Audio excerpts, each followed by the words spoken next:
Bila kerja tak sesuai dengan jiwa, ini yang terjadi. Kalau anda pernah rasa, kenapa kerja ni tak sesuai dengan jiwaku? Mungkin anda tak berseorangan.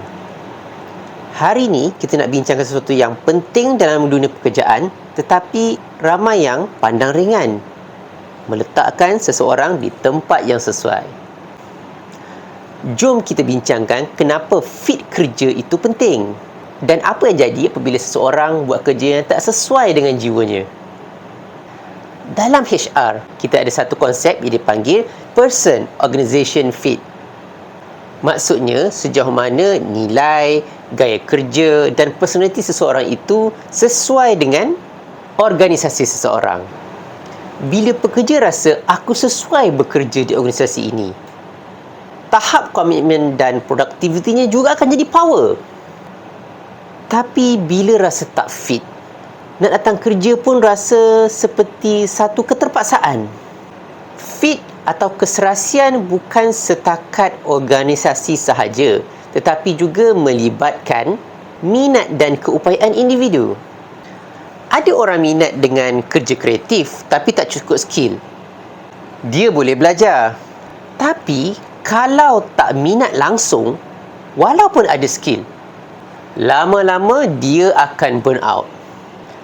Bayangkan seorang extrovert yang suka bercakap, tapi disuruh melakukan kerja-kerja seperti data entry. Analoginya seperti seekor harimau yang terikat di dalam sangkar. Bila seseorang buat kerja yang bukan dalam bidang atau kekuatannya, banyak impak yang mungkin boleh terjadi. 1. Produktiviti jatuh. 2. Emosi terganggu. 3. Turnover meningkat sebab dia rasa organisasi tak hargai potensi yang ada pada dirinya. Bayangkan pasang mentol pada soket yang tak sesuai dengan voltanya. Memang menyala, tapi sekejap saja. Jadi bagaimana nak pastikan seseorang pekerja diletakkan di tempatnya? 1. Gunakan tool psikometrik untuk mengenal pasti jenis personaliti. 2. Cuba buat job rotation untuk kenal pasti kekuatan dan kesesuaian di tempat-tempat tertentu. Tengok di mana dia paling menyerlah. Tanya secara personal apa yang paling seronok dilakukan. Match kerja dengan nilai dan gaya hidup seseorang. Untuk anda yang Gen Y dan Gen Z, jangan takut untuk explore. Suarakan apa yang anda rasa sesuai dengan diri anda. Kerjaya bukannya hanya tentang gaji, tapi tentang pembangunan diri, makna dan keserasian jangka panjang.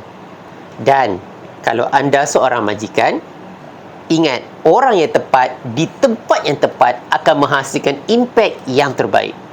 Kalau anda sukakan konten-konten yang macam ni, jangan lupa like, share dan subscribe. Komen di bawah, anda pernah tak rasa kerja anda tak sesuai dengan jiwa anda? Sampai jumpa lagi. Kerja dengan jiwa, bukan semata-mata kerja.